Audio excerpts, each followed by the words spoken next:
If one person still lives in your mind every night, this Buddhist sleep story is for you. Long after a relationship changes shape, long after a goodbye is spoken, long after a door closes in the outer world, someone can continue living inwardly with a strange and quiet power. They return when the room has gone dim. They return in the pause between one breath and the next.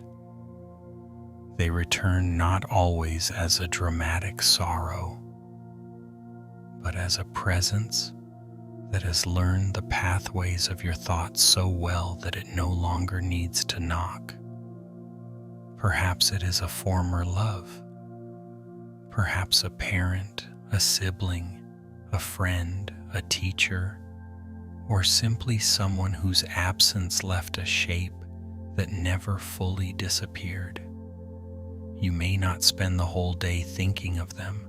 You may laugh, work, answer messages, finish small tasks, and move through the ordinary hours well enough. But when night arrives, the mind begins its older habit. It goes back. It touches the same memory.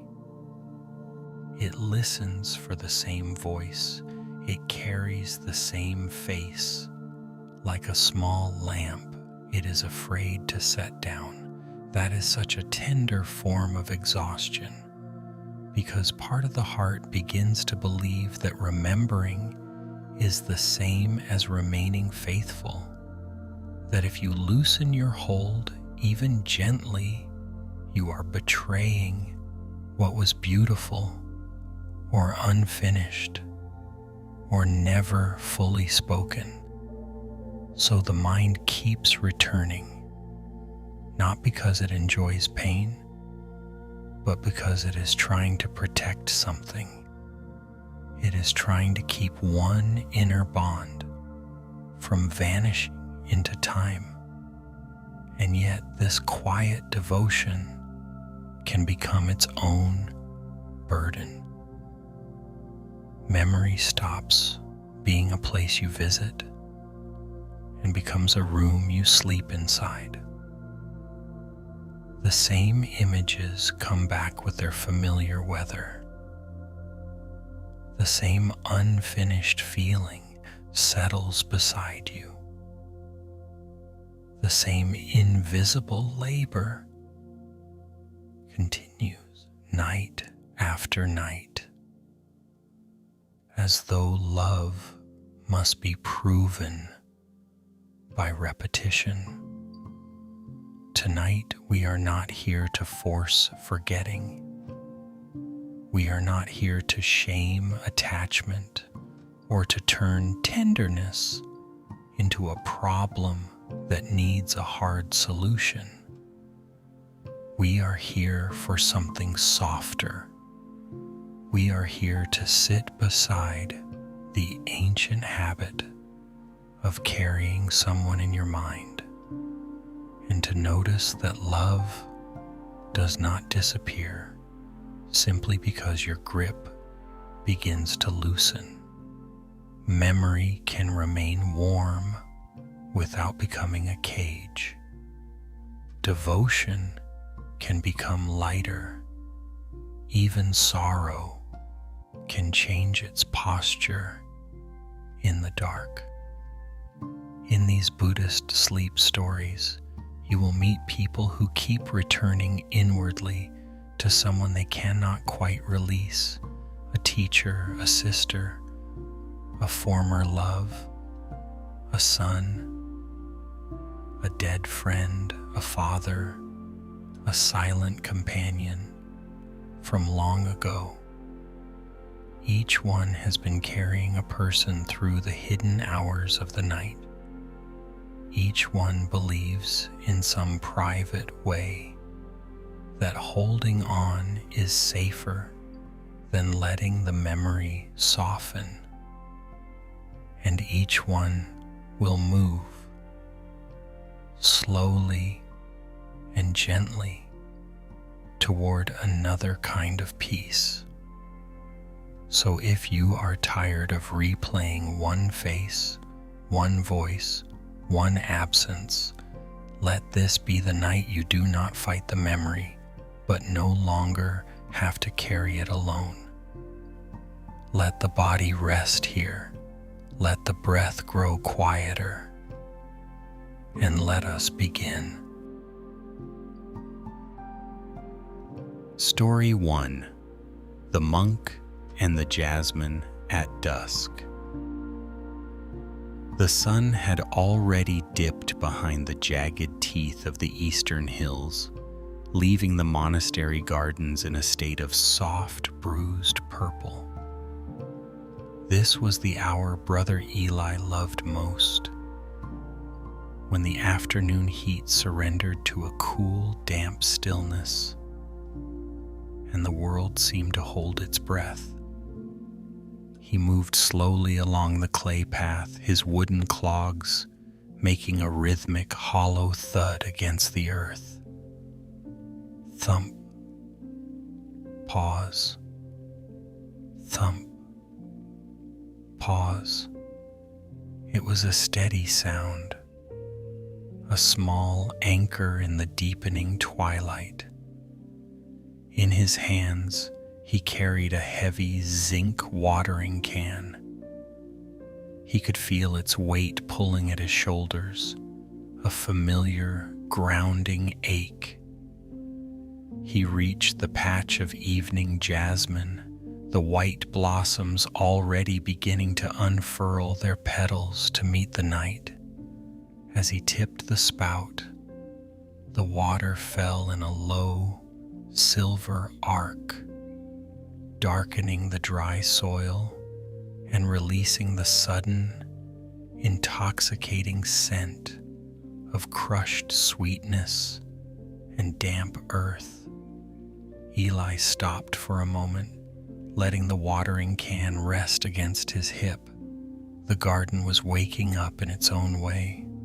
The first few dusk insects, the tiny, frantic crickets, and the low hum of late-season bees were beginning their evening liturgy.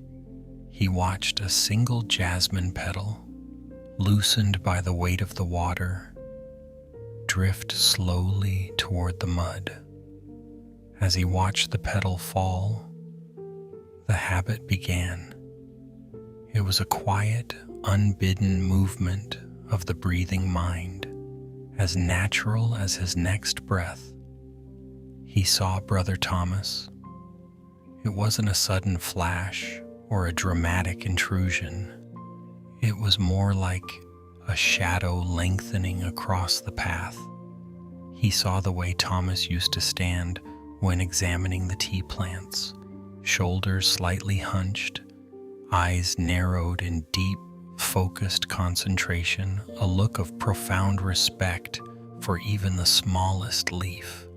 He saw the way the older monk's hands, weathered and mapped with lines like the bark of an ancient cedar, would gently brush away a stray caterpillar.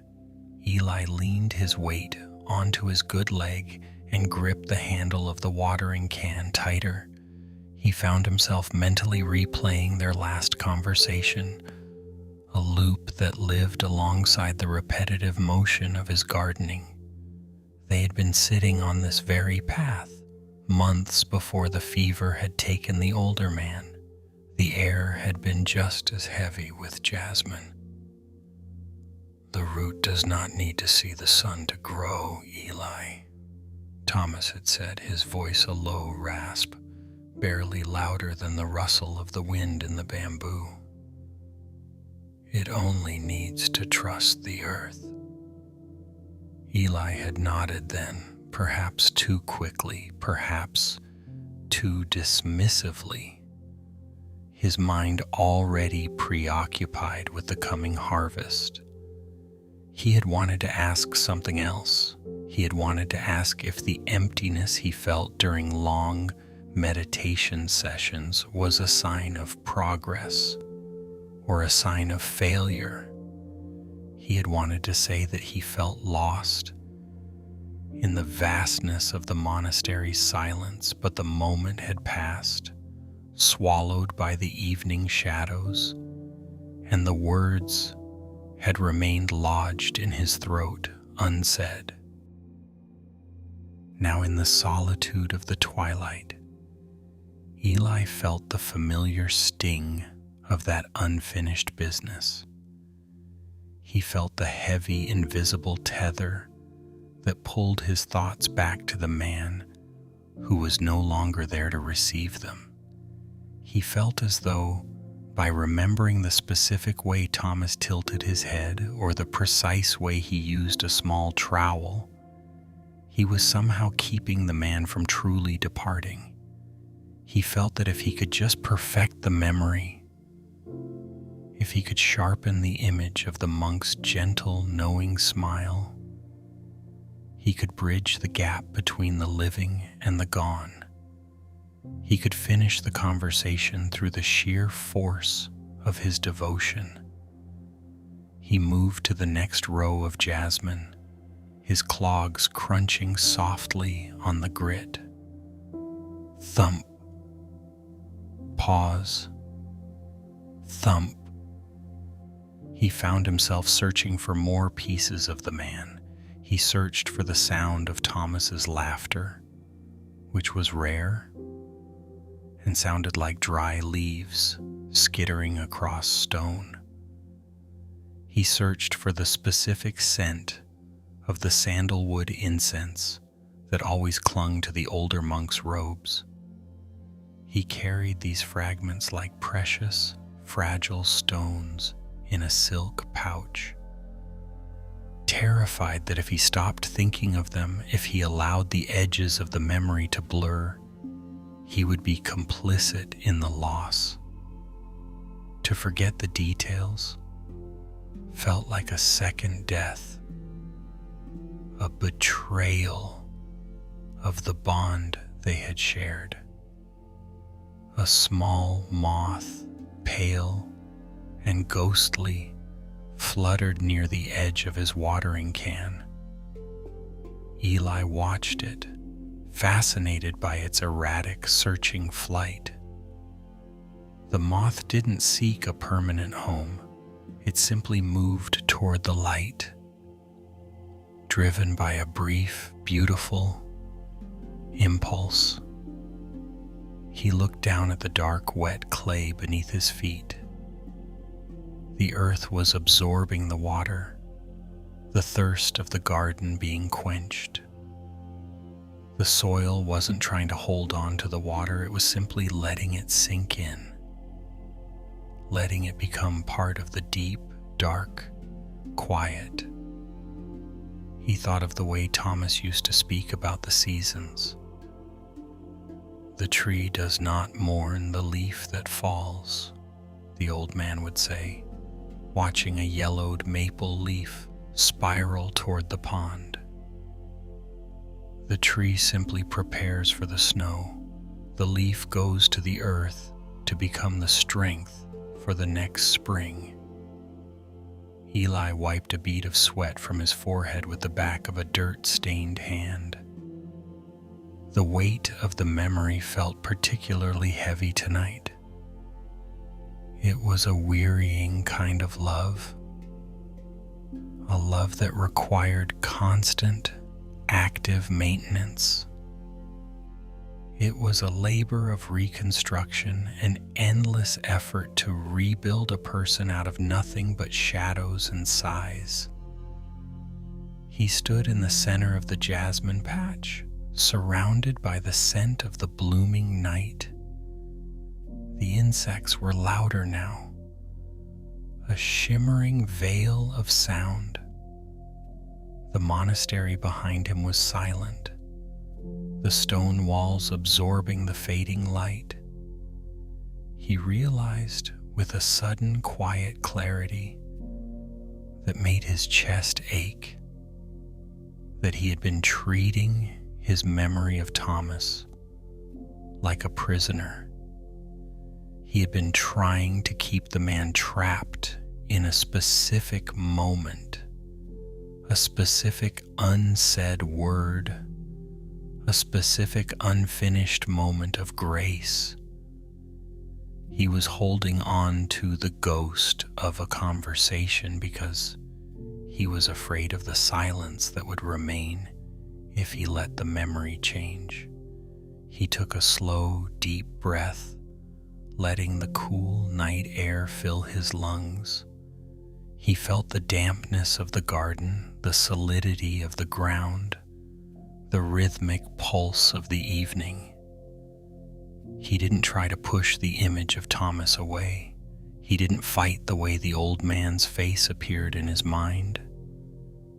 Instead, he simply breathed into the image.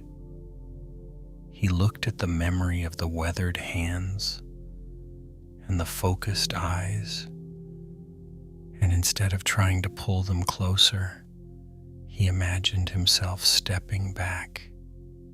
He imagined the memory of Thomas not as a heavy stone he had to carry, but as the scent of the jasmine itself. Something that was present, something that was beautiful, but something that did not need to be grasped to be real. He let the thought of the unsaid words simply exist, unanchored, drifting into the dark garden like a fallen petal. He let the unfinished reconciliation remain unfinished, no longer a debt to be paid, but a part of the landscape of his life. The watering can felt a little lighter in his hand. The path ahead was dark, but he knew the way. He turned back toward the monastery, his wooden clogs marking the rhythm once more. Thump. Pause. Thump. Pause. The jasmine continued to bloom in the dark, and the earth continued to drink, and the memory of the teacher remained, no longer a burden, but a soft, quiet presence in the deepening night.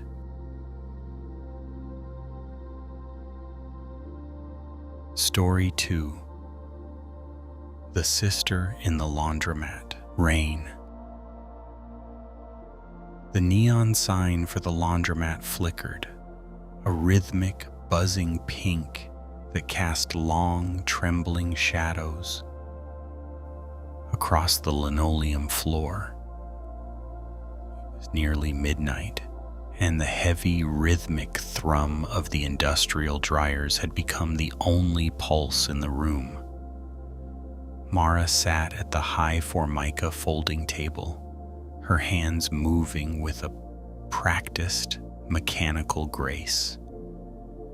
She was folding a heavy, damp sheet, smoothing the wrinkles with the palm of her hand, pressing down until the fabric felt taut and disciplined. The air was thick and warm, a heavy blanket of humidity that smelled of artificial lavender, hot metal, and the sharp, clean sting of bleach. It was a scent that usually brought her a sense of order, a feeling that everything could be cleaned, sorted, and put back into its proper place. But tonight, the warmth felt heavy, like the air before a summer storm, and the scent of the detergent seemed to cling to the back of her throat. Outside, a steady, fine rain had begun to fall, drumming a soft, persistent beat against the large plate glass windows. Every few seconds, a drop would slide down the glass, distorting the reflection of the streetlights and the pink neon glow. Mara watched a single drop, tracing its slow, jagged path downward. And as she watched, a voice drifted into the quiet space of her mind. It was a voice she hadn't heard in 3 years, yet it lived in the room with her, as clear as the chime of the coin tray when a customer dropped in a quarter.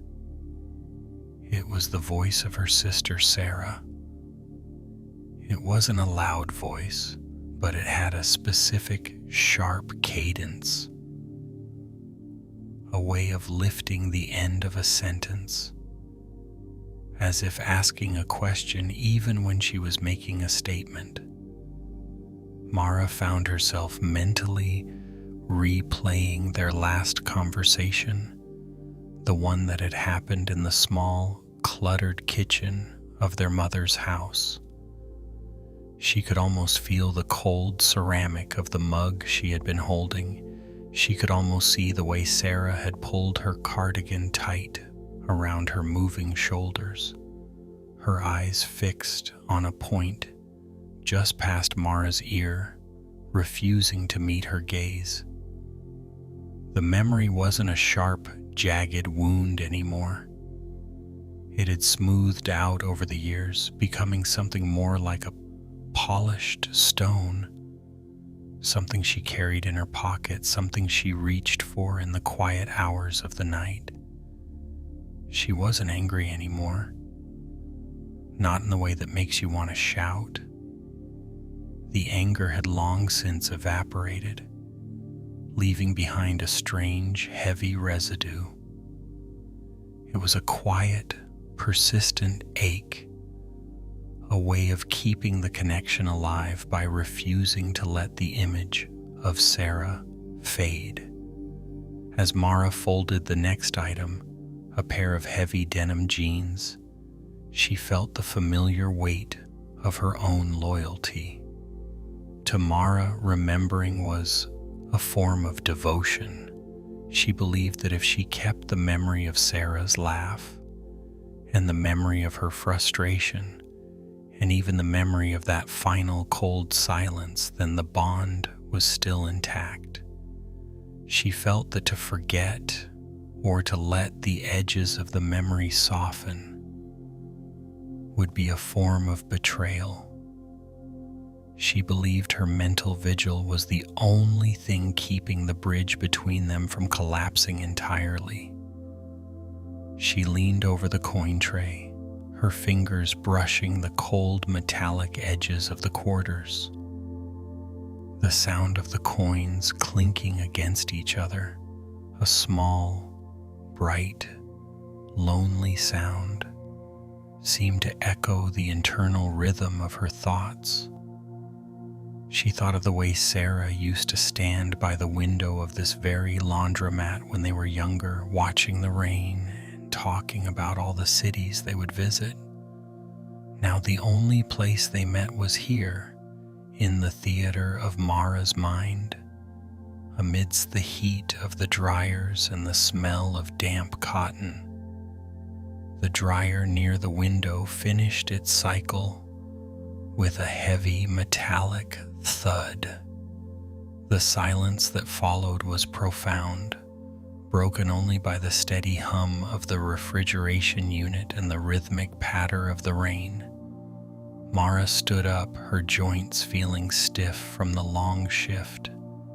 She walked toward the warm glass doors of the dryer, the heat radiating against her face. Through the glass, she saw the blurred lights of the street, the wet pavement reflecting the neon pinks and blues of the city. She placed a hand on the glass, feeling the vibration of the machine still settling.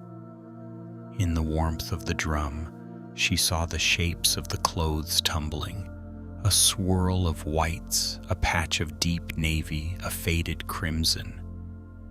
They moved in a continuous looping dance, never truly changing, only shifting position. She realized with a sudden, quiet clarity that she had been doing the same thing. She was a part of the cycle, tumbling the same memories, smoothing the same grief, over and over, hoping that if she did it enough, the pattern would eventually lead to a resolution. She was waiting for a version of the conversation that would allow her to stop, remembering. She looked at her reflection in the dark, rain-streaked window. Her face looked tired. The lines around her eyes deepened by the low, amber light of the laundromat. She saw herself not as a keeper of a flame, but as someone holding on to a heavy, damp cloth, trying to dry it by sheer force of will. The scent of the lavender detergent seemed to soften, losing its sharp edge. She took a slow, deep breath, letting the warmth of the room settle into her lungs. She thought of Sarah, not as the person in the kitchen, but as a person living a life entirely separate from this room, a life that was moving forward, unobserved and unheld. Mara turned away from the window and walked back to the folding table. She picked up the next load, a stack of small white hand towels. They were light and soft. As she folded them, she didn't try to summon Sarah's voice. She didn't try to reconstruct the kitchen or the cold ceramic mug. Instead, she focused on the texture of the cotton, the way the fabric felt between her fingers, and the steady, rhythmic sound of the rain outside. She allowed the memory of her sister to exist, but she stopped trying to grip it. She let the image of Sarah's face drift, not away, but simply without the need to anchor it. She let the memory be like the steam rising from the warm dryers, visible, present, but ultimately transient, drifting upward and dissolving into the vast, dark air of the night. The neon sign flickered once, a soft pulse of pink, and then stayed steady. Mara continued her work, folding the towels, one by one, in the quiet, warm heart of the night. Story 3. The Ferry Clerk in the River Fog.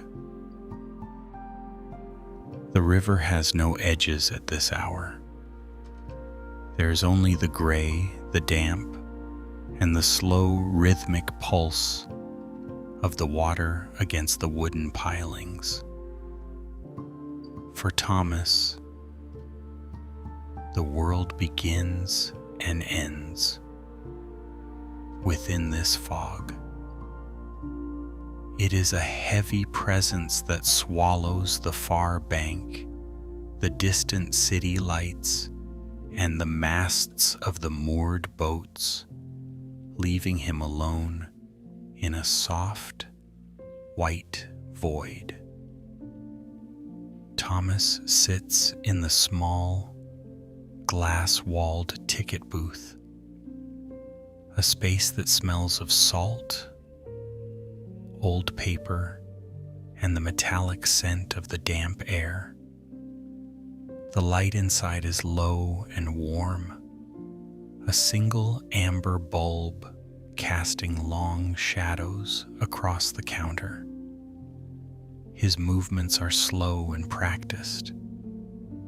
There's a quiet comfort in the repetition of his work. He reaches for the heavy metal ticket punch, its weight familiar in his palm. Click, click. The sound is small, but in the stillness of the fog, it feels significant. A tiny punctuation mark in the vast silence. He is waiting for the first ferry of the morning, the one that carries the early commuters. But for now, there is only the fog and the ghost of a habit. He reaches for his thermos, the metal surface cool and beaded with condensation. As he unscrews the lid, the scent of black tea and a hint of honey drifts upward, mingling with the river mist. The small, sharp clink of the metal lid settling against the rim echoes in the booth. It is a sound that belongs to a memory. It is a sound that used to belong to Sarah. He does not try to push the thought away. To fight the memory would be to invite a storm into this quiet booth. And Thomas has learned that storms are much harder to manage than ghosts. Instead, he simply lets the image drift in, as natural as the fog creeping over the pier. He sees her clearly, not as a person from a dramatic past, but as a series of small, indelible textures. The way she used to pull her scarf tighter when the wind turned sharp. The way she would tap her fingers on the table in a specific, uneven rhythm when she was deep in thought. Their relationship did not end with a crash. There was no shouting, no broken glass. There was only a quiet, mutual realization that their paths were beginning to diverge. She had left with a kind smile and a heavy heart, and he had watched the ferry pull away, feeling a profound, hollowed-out stillness. She had moved to a city with more light and more noise, leaving him here in the rhythmic service of the river. Thomas leans his forehead against the cool glass of the booth. Outside, a lone gull cries, a long, mournful sound that pierces the fog before being swallowed by it. He watches the way the light from his lamp reflects off the damp wooden railing. The wood is dark and saturated, looking almost black in the twilight. He finds himself performing the same mental ritual every morning. He traces the outline of her face in the mist. He reconstructs her voice, trying to capture the exact pitch of her laughter, a sound that feels increasingly like something he is trying to preserve in amber. He realizes with a gentle, weary clarity that he is not remembering her to find her again. He is remembering her because, in the absence of her presence, the act of remembering is the only way he knows how to keep the connection alive. He treats his memory like a small, flickering candle in a drafty room, shielding it with his hands, afraid that if he stops thinking of her, the light will simply vanish. He picks up a damp cloth and begins to wipe the counter. He wipes a smudge, a ring of moisture from his tea, the fine dusting of salt. He wipes the space where his hands rest, over and over. He thinks about the way they used to walk along this very pier.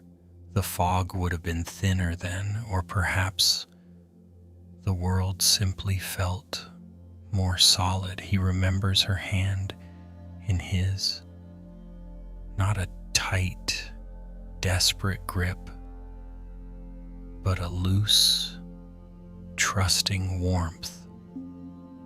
He remembers the way her thumb would brush against his knuckles, a small, unconscious gesture of presence. Sometimes the weight of the memory feels like a physical burden, a heavy, wet cloak draped over his shoulders. It makes his movements sluggish. He feels the ache of the what if, not as a sharp stab, but as a dull, constant pressure, like the atmospheric weight of the fog itself.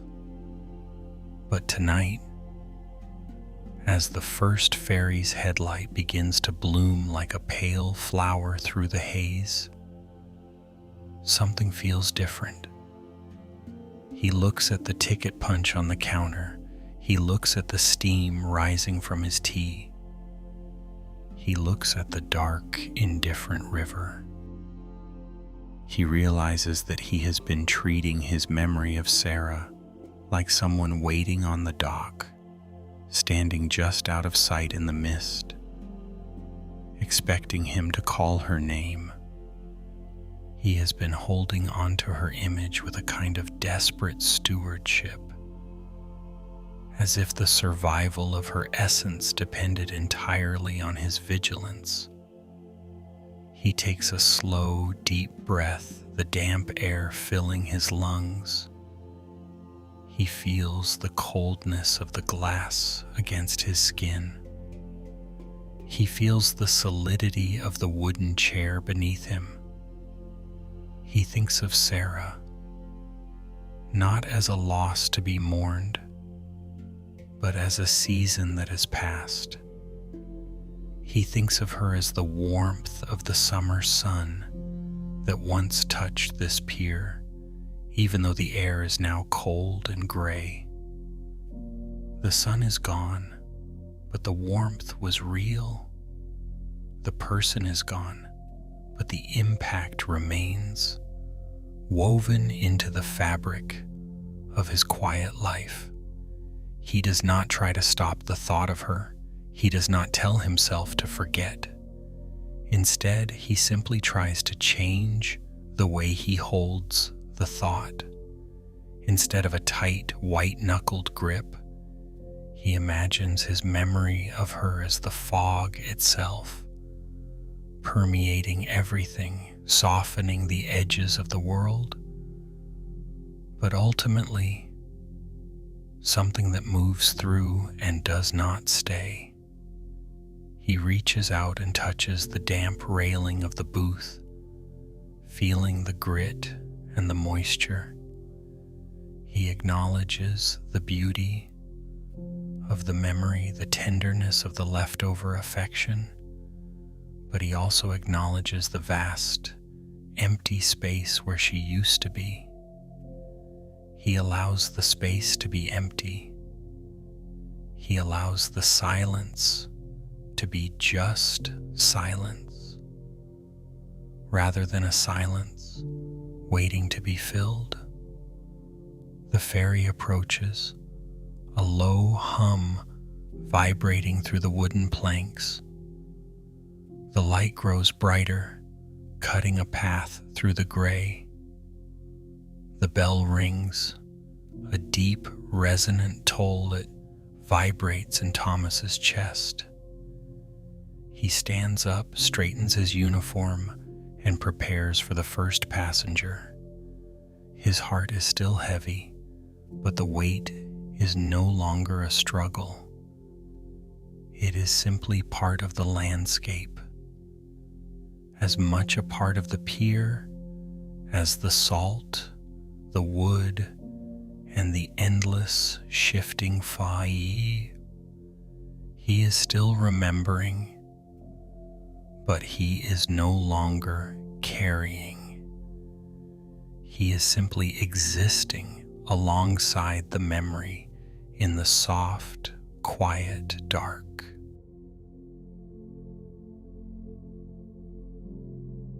Story 4. The Mother at the Piano. After midnight.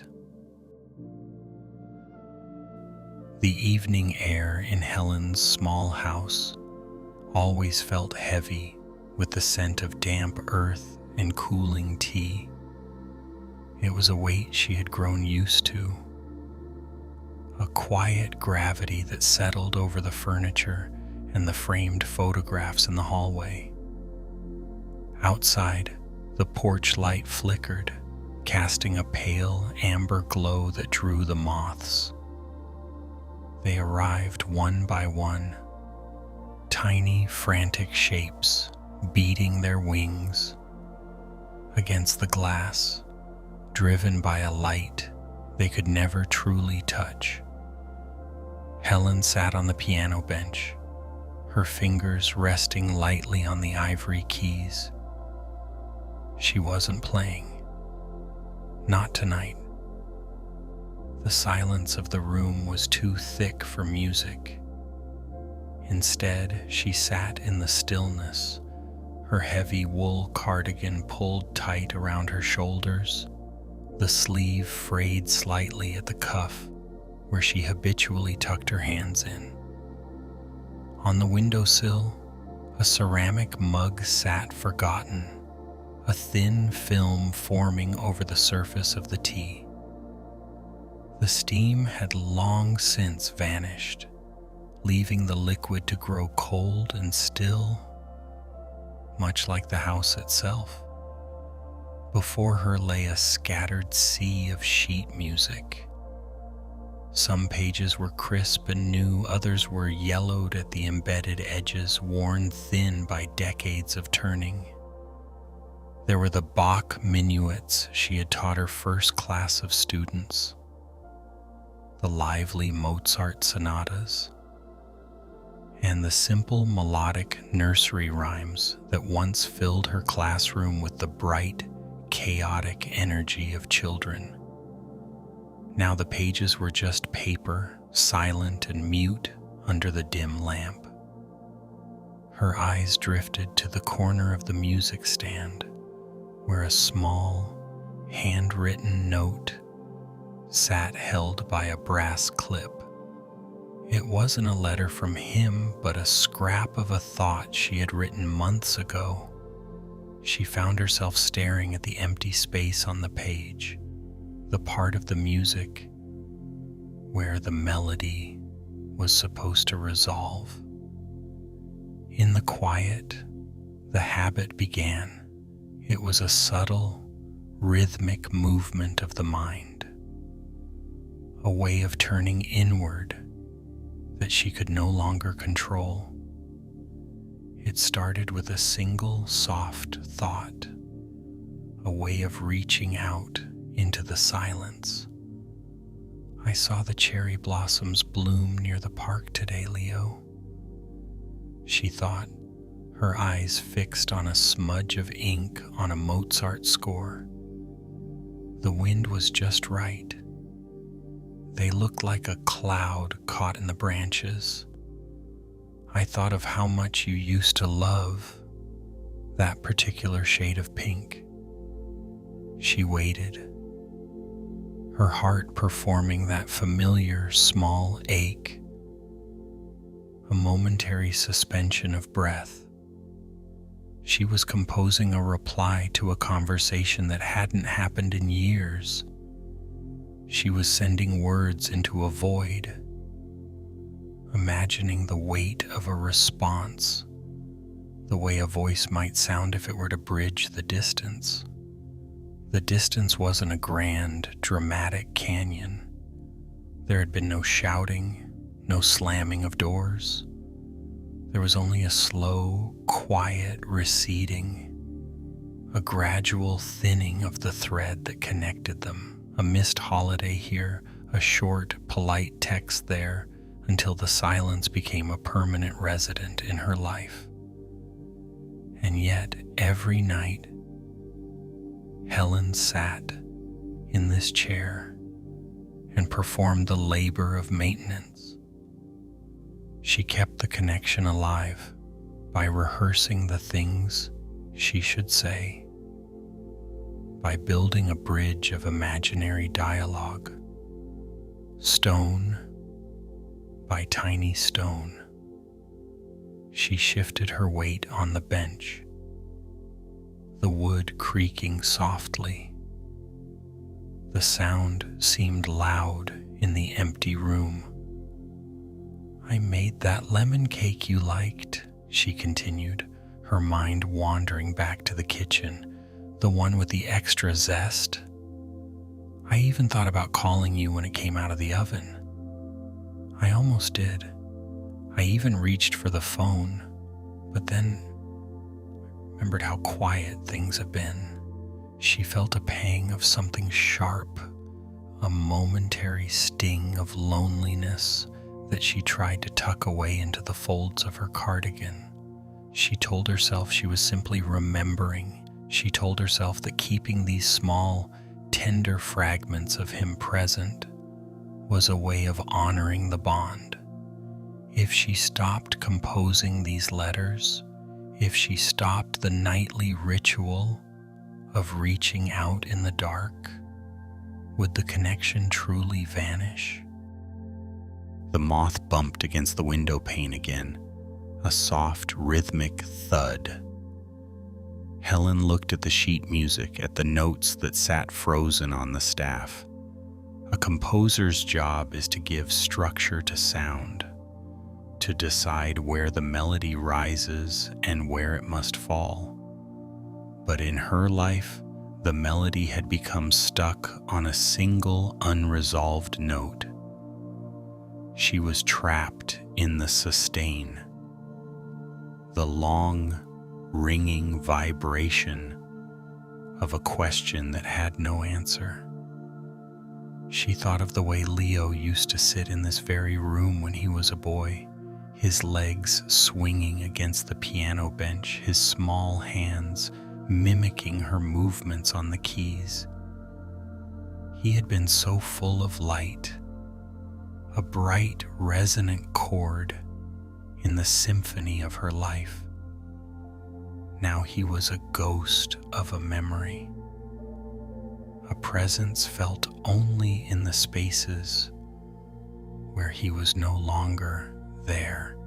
The tea on the windowsill was truly cold now. She reached out, her fingers brushing the ceramic, and felt the chill. It was a reminder of the present, of the actual physical reality of the room, the dust motes dancing in the lamplight, the scent of old paper, the lonely rhythm of the moth. She looked back at the blank space in her mind, the place where she was currently writing. The weather is turning colder, the evenings are longer. I find myself sitting here among the music and thinking of you. I wonder if you ever think of the music too. She paused. The words felt heavy, laden with a desperate kind of devotion. She realized with a sudden quiet clarity that she was not just remembering him, she was holding him captive in this room. She was using her memory to keep him tethered to a version of himself that no longer existed, in a conversation that could never be completed. The weight in her chest didn't disappear, but it shifted. It became less like a stone and more like the heavy, warm air of the evening. She let her hands fall from the keys to her lap. She did not write the next line. She did not imagine his voice. Instead, she simply sat with the silence. She listened to the moth's wings, the hum of the refrigerator in the distance, the slow, steady rhythm of her own breathing. She allowed the image of the cherry blossoms to exist without the need to send them to him. She allowed the memory of the lemon cake to remain, a sweet, solitary thought held within herself rather than offered to an empty ear. The music on the page remained unresolved, but for the first time in a long time, Helen didn't feel the need to force the resolution. She let the note ring out, long and soft, fading slowly into the shadows of the room until there was nothing left but the quiet and the light and the night. The evening air carries a heavy, sweet weight, much like the scent of jasmine clinging to the damp clay paths in the monastery garden. It is a scent that lingers even after the flowers have closed for the night. There is a similar warmth in the air of the laundromat, a thick, humid heat rising from the glass doors of the dryers, smelling of clean cotton and unscented soap. It is a warmth that stays with you, much like the damp, pressing fog that rolls off the river to settle over the wooden railings of the ferry dock, or the way an old, yellowed piece of sheet music seems to hold the very essence of a room, even when the piano has been silent for hours. In all these quiet spaces, there is a common thread. There is a habit of returning. We find ourselves walking these same mental paths, night after night, tracing the same outlines of a face, the same cadence of a voice, or the particular way someone used to laugh. We move through the streets of our memory, checking the corners to see if they are still there, peering into the fog of the past to ensure the connection hasn't frayed too much. When we do this, we often mistake the repetition for a form of devotion. We tell ourselves that if we remember them with enough detail, if we replay the conversation one more time, or if we hold their image so tightly that it becomes part of our own vision, then we are being loyal. We feel that to stop these mental visitations would be a kind of abandonment. We believe the strength of our remembering is the only thing keeping them present, as if our focus were a tether preventing them from drifting into the unreachable distance. But there is a subtle exhaustion that comes with this kind of vigil. It is the tiredness of a gardener who keeps watering a flower that has already gone to seed, or a clerk who keeps waiting for a boat that has already docked at a different pier. It is the rhythmic ache of a mind working overtime, trying to perform a miracle of preservation. We hold on to the image of the mentor, the sibling, the partner, or the child because we believe that by revisiting them, we are keeping the love alive. We do not yet realize that the love is already there, part of the very fabric of our being, and does not require our constant, straining attention to remain real. We do not see that by grasping so tightly, we are inadvertently turning our memory into a small, cramped room. We are building a cage out of the very things we cherish, trying to pin them down like dried flowers between the pages of a book, fearing that if we let them breathe, they will vanish. The mind is a restless weaver, constantly looping the same threads, trying to mend a tapestry that has already changed shape. It tries to knit the past into the present, hoping to find a way to make the absence feel like a presence. But true devotion does not require us to be anchors. It does not require us to be guards at a gate that no longer leads anywhere. As you lie here, the weight of these familiar ghosts may feel heavy, like the dampness of the river fog or the dust of the bakery floor. You may feel the urge to reach out, even in your dreams, to find that one person again. Tonight, we will simply sit with the scent of the jasmine. We will feel the warmth of the dryer and the stillness of the sheet music. We will acknowledge that the return is happening without trying to stop it and without trying to force it to mean more than it is. We are simply learning to notice the habit and to breathe into the space between the remembering and the release.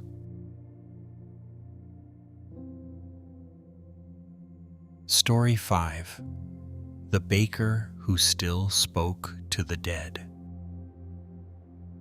The bakery holds its own kind of silence, a heavy, muffled stillness that feels different from the quiet of a house or a forest. It is a thick, cushioned hush, layered with the scent of yeast, the cooling heat of stone ovens, and the fine, settling dust of flour that hangs in the air like tiny, suspended stars. Jonah moves through this stillness long before the sun touches the edges of the world. In these blue, pre-dawn hours, the shop is a kingdom of shadows and soft, amber light, where the only clock is the rhythm of his own breathing and the steady, rhythmic scrape of a bench knife against wood. He begins each night at the same station, a large, scarred wooden table that has seen decades of kneading and shaping. The wood is smooth, worn down by the constant friction of dough and the palms of many hands, feeling cool and grounding beneath his hands. Tonight, as he reaches for a heavy mound of sourdough, his mind, as it always does in these early hours, drifts toward Leo. It is not a sudden thought nor a sharp pang of grief that catches in the throat. It is more of a habit, a quiet internal dialogue that has become as much a part of his nightly ritual as the dusting of flour. As Jonah works the dough, feeling the tension and the stretch, he finds himself speaking to Leo in the private theater of his mind.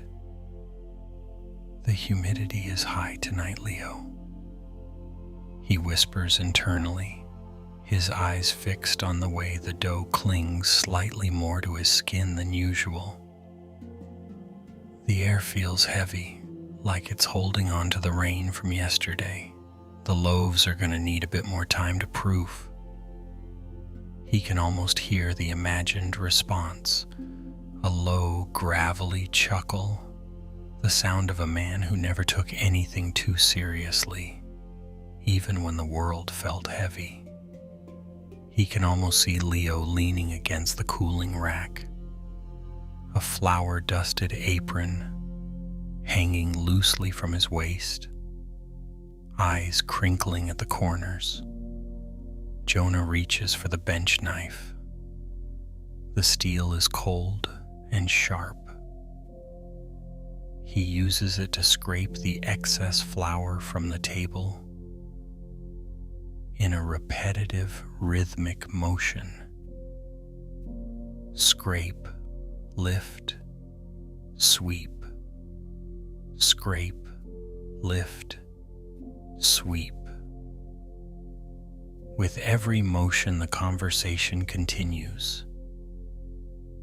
He tells Leo about the new rye flour he sourced from the mill, up the valley, describing its nutty, deep scent and the way it stays moist even after a long bake.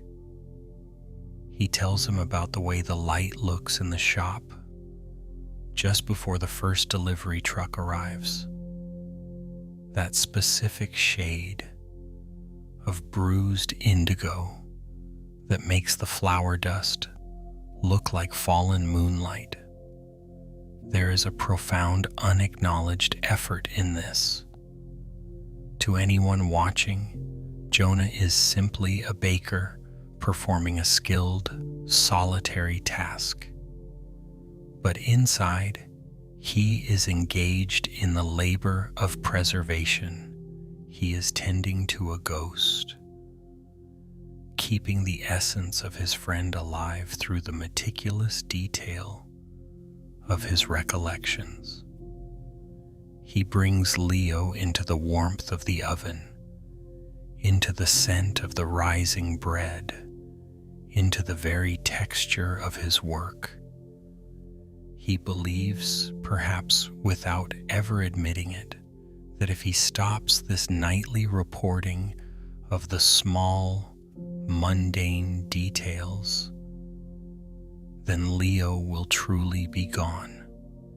He fears that silence is the finality, and so he fills the space with the presence of a memory. He moves to the proofing station, where the dough sits in large, linen-covered baskets. He lifts a corner of a cloth to check the rise, the warmth of the fermenting dough hitting his face like a gentle breath.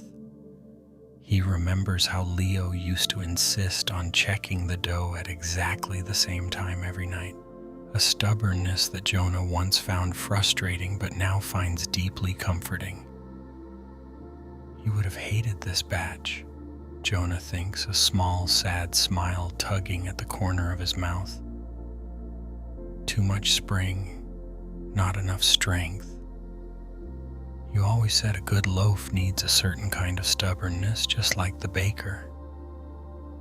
The oven light casts long, dancing shadows across the flour-dusted floor, a soft orange pulse in the center of the blue room.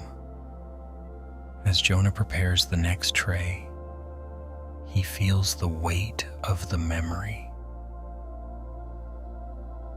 not as a burden, but as a companion. Yet there is an exhaustion beneath the tenderness. There is a subtle, creeping fatigue that comes from the constant, quiet work of holding someone in place. It is the fatigue of a gardener who tries to keep a fallen leaf from turning brown by sheer force of will. He looks toward the window. The sky is transitioning from the deep indigo of night to a pale, translucent gray. The blue of the morning is arriving, cold and vast. It is a beautiful, indifferent light. It illuminates the dust motes dancing in the air, the grain of the wooden table, and the lonely, beautiful task of the baker. As he shapes the final loaves, Jonah pauses. He holds a round bowl in both hands, feeling its weight and its potential. For a fleeting moment, he feels the immense distance between the man he is and the man Leo was. He feels the vast gap created by death, a gap that no amount of remembering can truly close. The flour on his hands feels like ash. He takes a breath, a deep, slow inhalation of the yeasty, warm air. He realizes that he has been treating his memory of Leo like a precious, fragile object that must be kept in a vacuum, shielded from the air and the passage of time. But the bread itself cannot exist in a vacuum. It requires heat, moisture, and transformation. It requires the very elements that eventually change everything. He doesn't stop the conversation. He doesn't try to force the image of Leo to vanish. Instead, he simply allows the thought of Leo to sit beside him, not as a person he is trying to pull back from the dark, but as a part of the landscape of his own heart. He allows the memory to breathe the same air as the living. "The morning is coming, Leo," he says, not in his head, but with a quiet, outward breath that fogs slightly in the cool air. "The light is changing. The work is almost done." He begins to clean the bench, the scrape of the knife now lighter, less frantic. He wipes the flour from the wood, leaving the surface clean and bare. The blue light of the window grows stronger, washing over the room and bringing the first faint stirrings of the waking world. He leaves the memory of his friend there, in the warmth of the empty ovens and the lingering scent of the grain, allowing it to exist without the need to grasp it, letting the love remain as a quiet, steady hum in the background of his life, as natural and unforced as the rising of the dough. Story 6. The Conservator of Broken Threads. The museum after hours has a specific kind of silence. It is not an absence of sound, but a heavy velvet weight that settles over the marble floors and the high, shadowed ceilings. It is the sound of things being preserved. In the stillness of the textile wing, the air feels thin and cool, held in place by the low, steady hum of the climate control systems. Claire sat at her workstation where a single pool of light from her task lamp carved a bright circle out of the surrounding gloom. On this table, time was measured in millimeters and the strength of silk fibers. She wore her linen gloves, the fabric light and slightly rough against her skin, a necessary barrier between her hands and the fragile histories laid out before her. Before her lay a fragment of an 18th century tapestry, a small section of a woven garden that had survived centuries of light, damp, and dust. Her task was delicate, stabilizing a frayed edge where the weft had begun to surrender to the passage of time. She held a tiny needle, her movements rhythmic and precise, much like the movements of the woman who had taught her everything. Her mentor, Evelyn, had once been the very definition of this room. To Claire, Evelyn had always seemed as permanent as the stone pillars of the gallery. She was a woman of sharp intellect and even sharper standards, possessing a way of looking at a piece of fabric that made the thread seem to pulse with life. When Claire was a student, Evelyn's belief in her had felt like a physical warmth, a steadying hand on her shoulder that whispered, "You have the eye. You can see the truth in the weave." But the memory of that belief was now tangled with the memory of the break, It wasn't a single dramatic moment of betrayal, but a slow, fraying unravel of respect.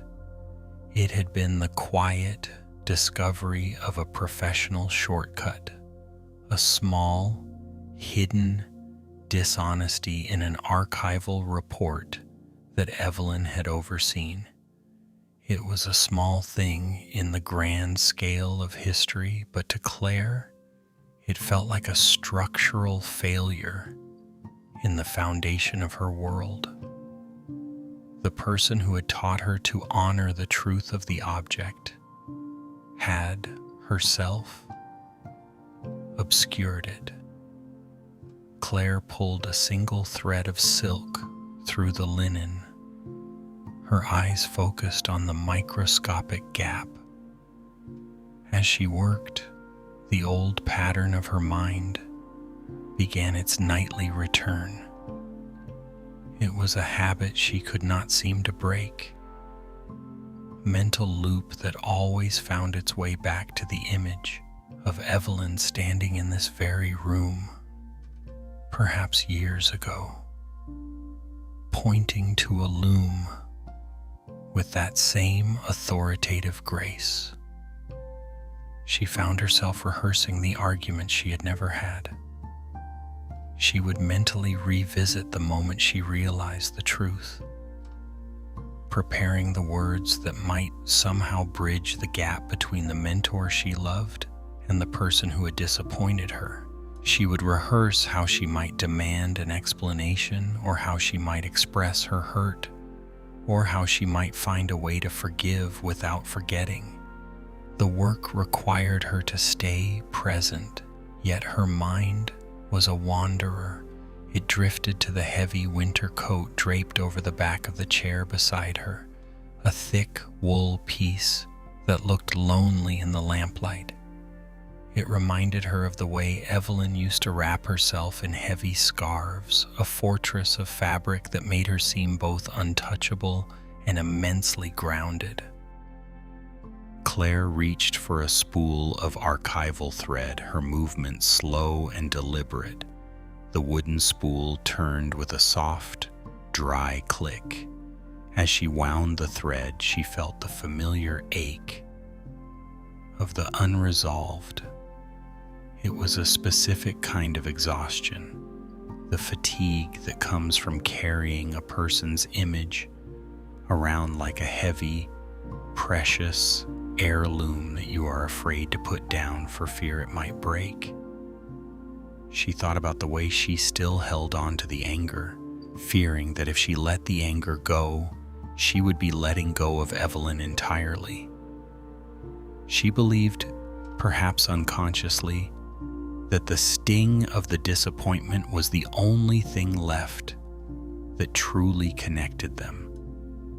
If she stopped feeling the sharpness of the letdown, would the warmth of the mentorship simply vanish into the museum's archives, unlabeled and unremembered? The museum air grew even colder as the night deepened. A moth, drawn by the singular glow of her lamp, fluttered erratically near the edge of the light, its wings casting tiny, frantic shadows against the glass of a nearby display case. Claire watched it for a moment, her needle paused mid-air. The moth's struggle was visible, a circular energy that eventually exhausted itself, leading to a quiet settling on the dark wood of the table. She looked down at the tapestry. The fragment of the garden was beautiful, even in its decay. The threads were faded, the greens turned to a dusty sea, the reds to a muted rose. It was a landscape of what used to be. She realized with a sudden quiet clarity that she had been treating her memory of Evelyn like this textile, trying to stitch the past back into a state of perfection that no longer existed. She was trying to repair a broken bond using threads that were too thin to hold the weight of the truth. The disappointment was part of the weave now. It was a dark thread, yes, but it was woven into the larger pattern of her education, her growth, and her love for the craft. To pretend the dark thread wasn't there was to lie to the fabric. Claire took a deep, slow breath, the scent of old paper and dust filling her lungs. She didn't try to force the thoughts of Evelyn away. Instead, she simply acknowledged them as one might acknowledge a shadow in the corner of a room. She let the memory of the mentor exist alongside the memory of the mistake, without needing to reconcile them into a single, seamless whole. She turned back to the needle. The movement was less tense now, less of a struggle. She continued to stabilize the edge, placing each stitch with a gentle, quiet precision. The loop in her mind was still there, but it was beginning to lose its frantic edge. The person she was remembering was no longer a ghost she had to fight, but a part of the archive of her own life. A piece of history that could be held with reverence even if it could no longer be held with certainty. The museum remained silent around her, the heavy peace of the night pressing in. As the light from her lamp flickered slightly, Claire felt a small, cooling sense of release. She was still working, still remembering, but she was no longer trying to hold the past together by sheer force of will. She was simply letting the threads lie as they were, allowing the pattern to be what it was, and letting herself breathe in the stillness of the present. Story 7. The Florist and the Father he could never reach. The rain had finished its heavy descent, leaving only a fine silver mist that clung to the edges of the roadside flower stall. Evan stood under the low eaves of his small wooden shed, listening to the rhythm of the world settling into the late evening. The only sound breaking the quiet was the steady, low hum of the refrigerated display case, a mechanical heartbeat, keeping the lilies and carnations fresh in the damp air. He picked up a pair of heavy garden shears, the metal cold against his palm. There was still work to be done. A few stems of late-season roses had arrived that morning, their petals heavy with the weight of the humidity. As he moved through the buckets, the scent of damp earth and crushed greenery rose up to meet him, a scent that felt like a heavy, familiar blanket. Evan reached into a galvanized steel bucket, his fingers brushing against the sharp, defensive prickle of a rose thorn.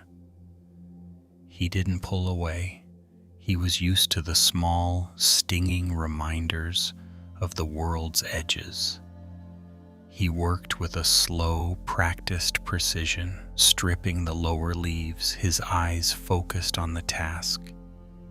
His movements were methodical, a way to keep the mind from wandering toward the highway, where the headlights of passing cars occasionally cut through the fog, sweeping across the wet pavement like searchlights.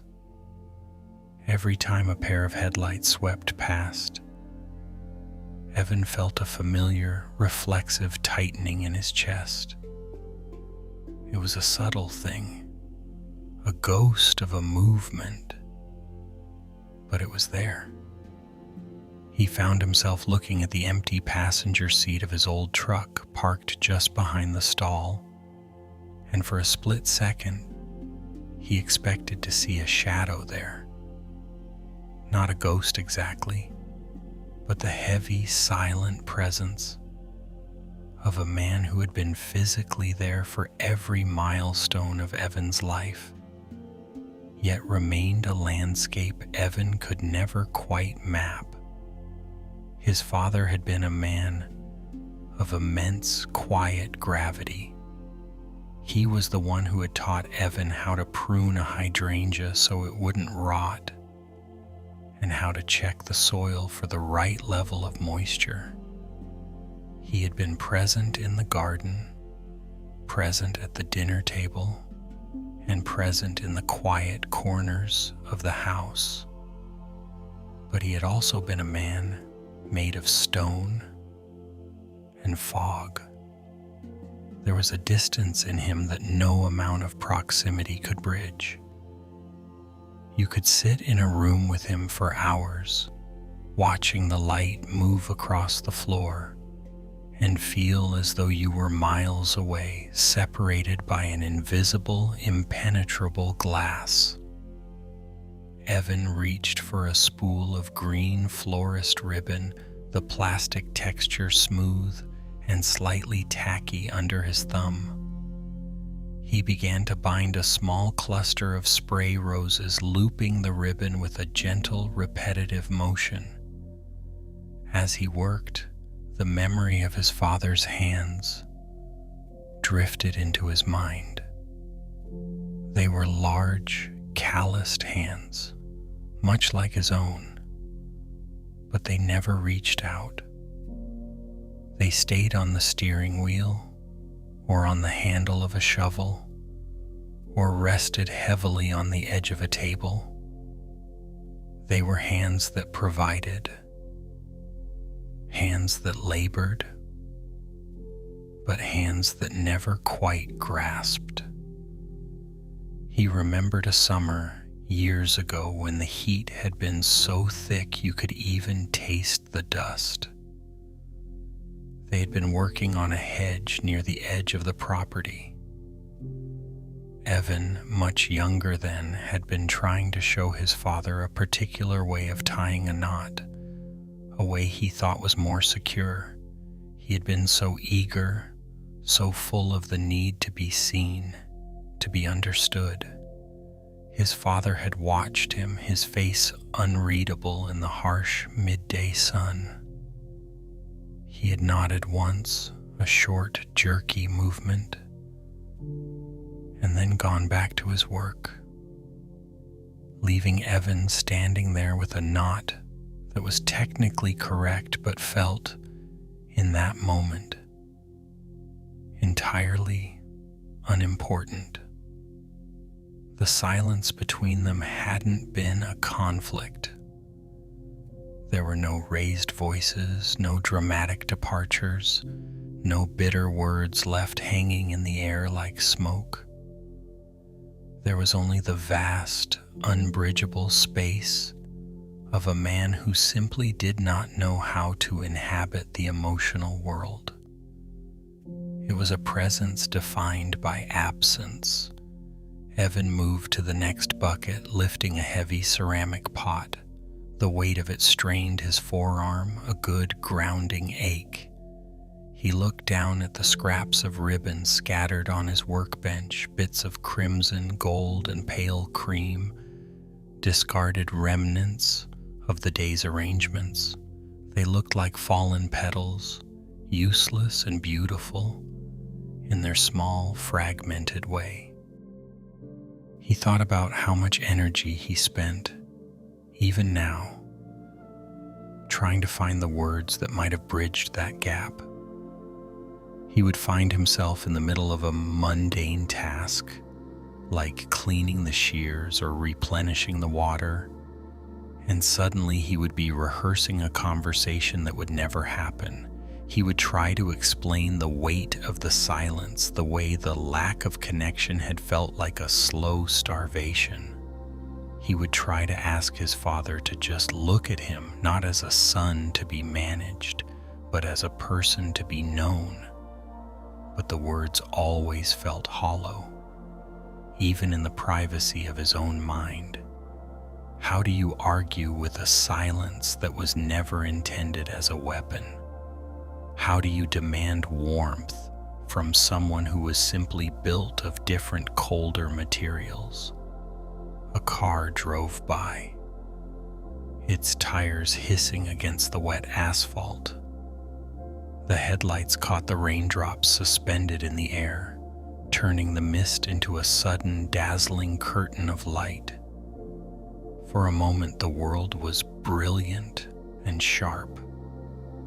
Then the light moved on, leaving the roadside stall in the dim blue twilight once more. Evan wiped his hands on his apron, the fabric stained with chlorophyll and dampness. He looked at the roses he had just prepared. They were beautiful, held together by the green ribbon, standing upright and resilient. They didn't need him to understand their origin to be what they are. They don't need him to bridge the gap between the bud and the bloom. He felt the familiar pull to reach back into that memory, to try one more time to find the man behind the silence, to find a way to make the father present. But as the hum of the cooler continued, steady and indifferent, he let his hands rest on the edge of the workbench. He felt the roughness of the wood, the coolness of the evening air, and the small, sharp sting of a thorn left on his fingertip. He didn't try to push the memory away. He didn't try to force the feeling of loss to vanish. Instead, he simply allowed the image of his father, the heavy, silent man in the sun-drenched garden, to sit there, alongside the ribbon scraps and the damp earth. He allowed the man to be a part of the landscape, as much a fixture of his life as the roadside, the feet and the flowers. He held the memory, but he loosened his grip, letting the edges of the person soften until the man was no longer a weight to be carried, but merely a quiet, distant part of the evening. Story 8. The Guesthouse Keeper and the Love He Never Followed. The wooden stairs of the guest house always creaked in the same rhythm, a slow, predictable percussion that Matthew had known for 40 years. Tired sound, the sound of settled weight and heavy grain. As he moved up the flight, his hand found the smooth, cool surface of the cedar banister, tracing the familiar path from the dim hallway to the upper landing. The air in the guest house at this hour was thick with the scent of cedar and the faint, lingering warmth of the day's sun, now fading into the damp chill of a mountain evening.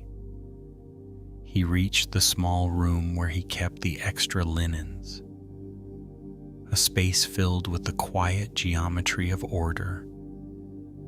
There were stacks of blankets, each one folded with a precise, even pressure, their edges aligned perfectly.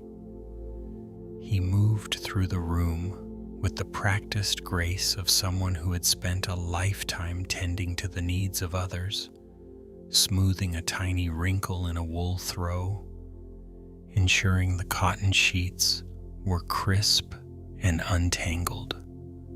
This was his ritual. This was how he kept the world from fraying at the edges. In the corner, a single oil lamp sat on a small wooden table, its flame a tiny amber heartbeat in the deepening shadows. The light did not reach the far corners of the room. Instead, it pooled around him, creating a small, private circle of visibility. Outside, the wind had begun to stir, moving through the eaves of the house with a hushing sound, like a long, indrawn breath. It was a lonely sound, but not an unkind one. It was merely the sound of the mountain settling into itself. As Matthew folded a heavy quilt, his mind, as it often did when the house grew still, drifted back to the traveler. The memory did not arrive with a sudden pang or sharp grief. It arrived like the dusk, a slow creeping of shadow, a gradual softening of the edges of the present. He remembered the way the traveler, a man named Julian, had sat by the window in the common room, watching the rain turn the garden to mud. He remembered the way the light had caught the silver in Julian's hair and the quiet intensity with which he had turned the pages of an old book. There had been no grand declarations between them. There were no promises made under the moonlight, no whispered vows in the dark. There was only the shared silence of a summer spent in the same orbit. There were the small, seemingly insignificant moments that Matthew had tucked away like pressed flowers, the way Julian would offer a slight, knowing nod when the tea was particularly good, or how his presence seemed to expand the room, making the small guest house feel less like a transient stop and more like a place of permanent meaning.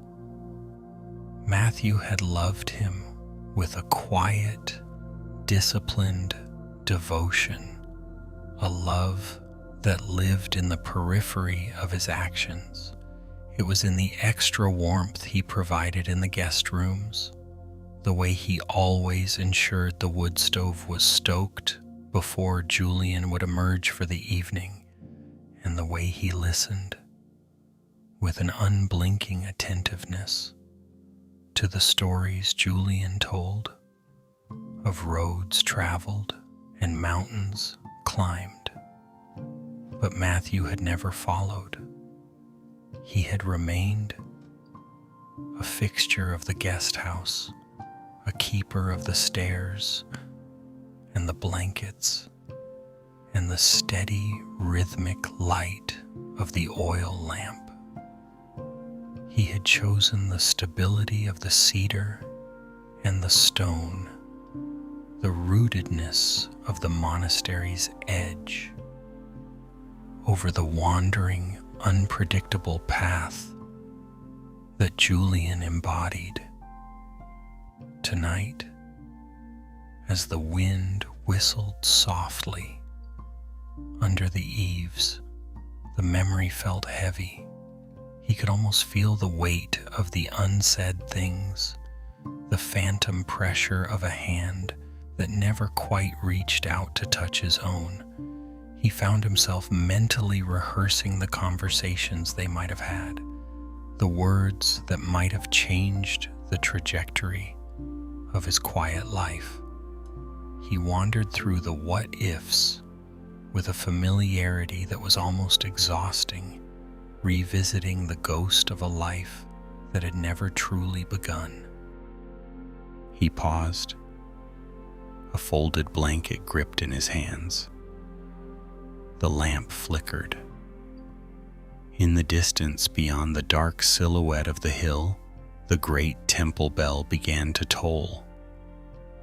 It was a deep, resonant sound, a vibration that seemed to rise from the very earth itself. Each strike of the bell sent a wave of bronze sound through the mountain air, a slow, rhythmic pulse that momentarily synchronized with the beating of Matthew's own heart. Bong! The sound moved through the walls of the guest house, through the cedar stairs, through the very marrow of his bones. Bong! In the resonance of the bell, Matthew felt the sudden, sharp presence of his own attachment. He realized he was holding on to Julian not as a person but as a shape of longing. He was using the memory of that man to populate the emptiness of his own stillness. He was keeping Julian alive in his mind through the sheer, repetitive effort of revisiting him, as if by refusing to let the memory fade, he was somehow honoring the love. He looked down at the blanket in his hands. It was a simple thing, made of sturdy wool, functional and warm.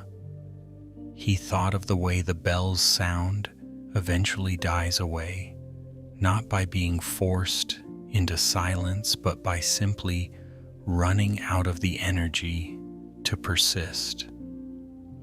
The sound does not fight the silence, it returns to it. He took a breath, the cool mountain air filling his lungs. He let the image of Julian's face, the way his eyes crinkled at the corners, the specific tilt of his head, soften.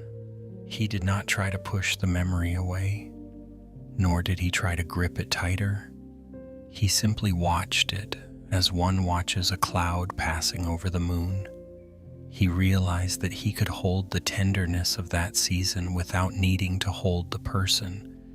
He could cherish the warmth of the shared tea and the quiet respect of those summer evenings without needing to tether them to a version of himself that no longer existed.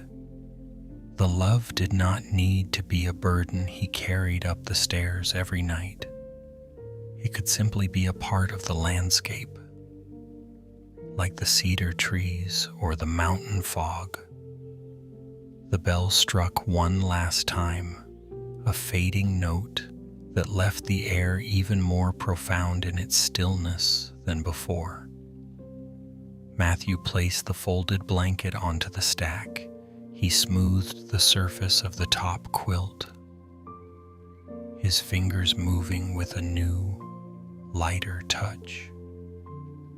The room was still dark, and the wind was still moving through the eaves, but the air felt less crowded.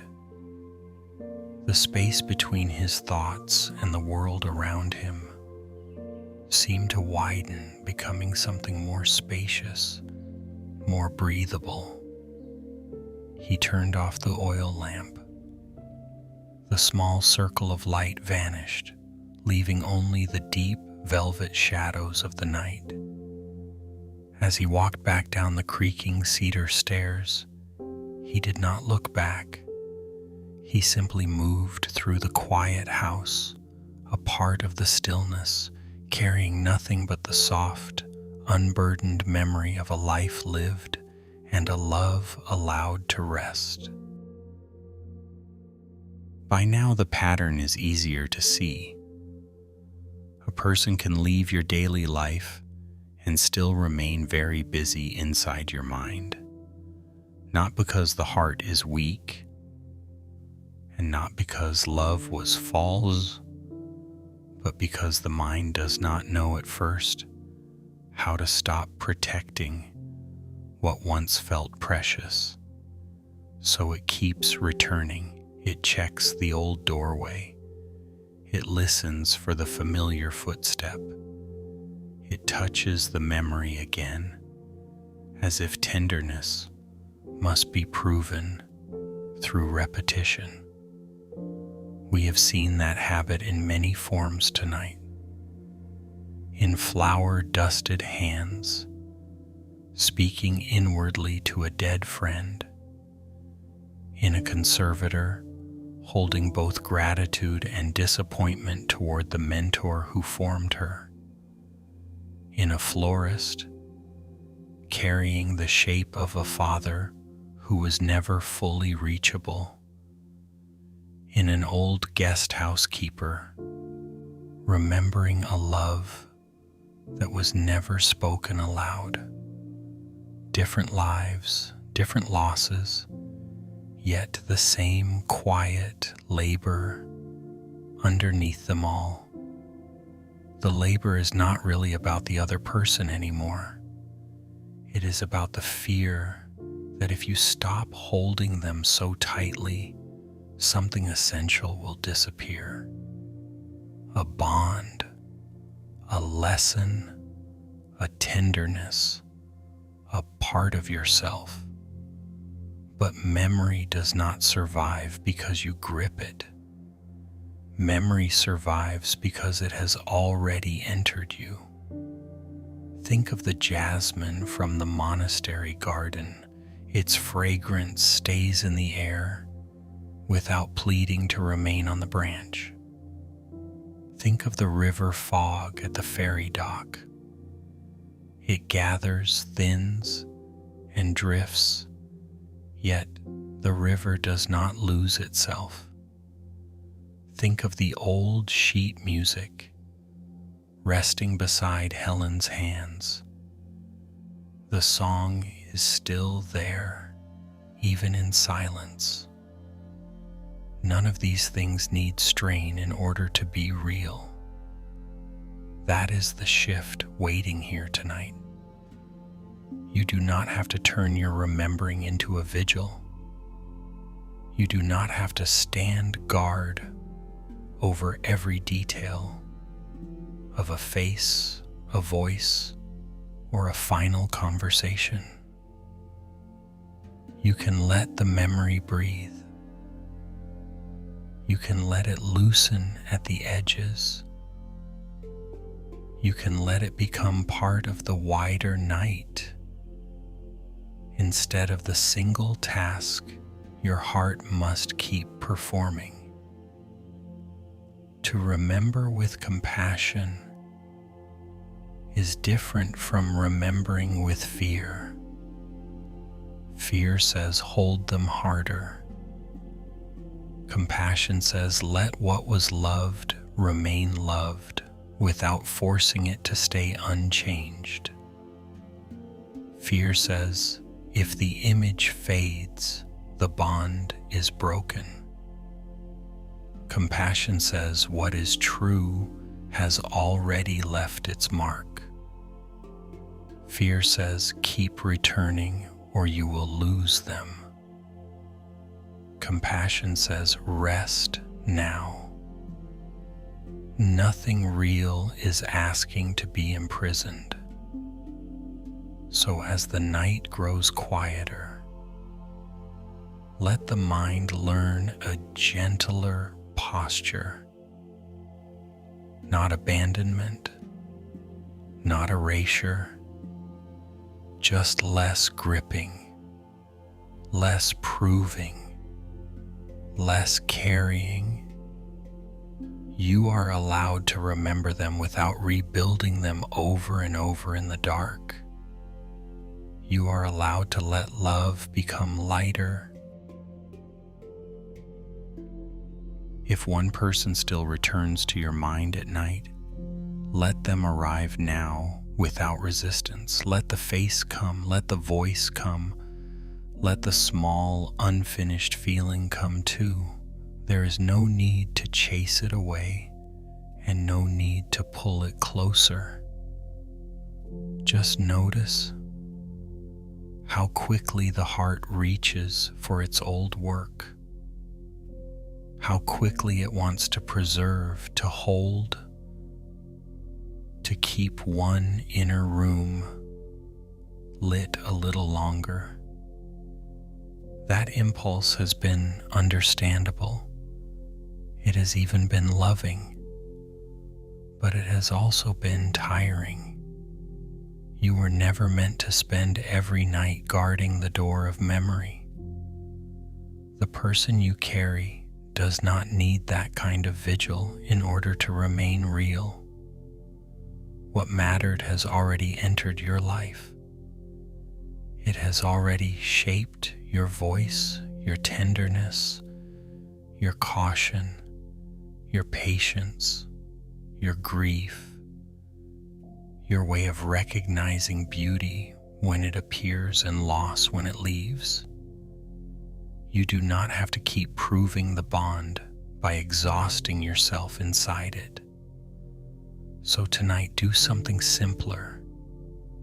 Let the memory sit beside you, not in your hands. Let it be near, without asking it to stay sharp. Let it soften, without calling that betrayal. If their face blurs a little, love has not failed. If their voice grows quieter, love has not failed. If your body finally chooses rest, love has not failed. Some bonds are not meant to be carried like stones. They are meant to become atmosphere, a little like jasmine after dark, a little like warmth left in wood after the sun has gone, a little like music that is no longer being played and is somehow still present in the room. So let this be enough for tonight. You remembered, you loved, you grew tired, and now you may rest. Let the mind unclench, let the chest soften, let the person move from the center of your thoughts to a quieter place within you, where they do not need defending. There is room for memory. There is room for love. There is room for sleep. Breathe in gently. Breathe out slowly. And with each breath, leave behind one small piece of the labor. Not the love, just the labor. Let the night hold what you no longer need to hold alone. Let the dark be spacious enough for both remembrance and peace. Let yourself drift without one more replay, one more rescue, one more attempt to keep the past awake. You have done enough for one night. Rest now, softly, without force, without fear. And if they return again tomorrow, you can meet them more lightly then. But tonight, sleep.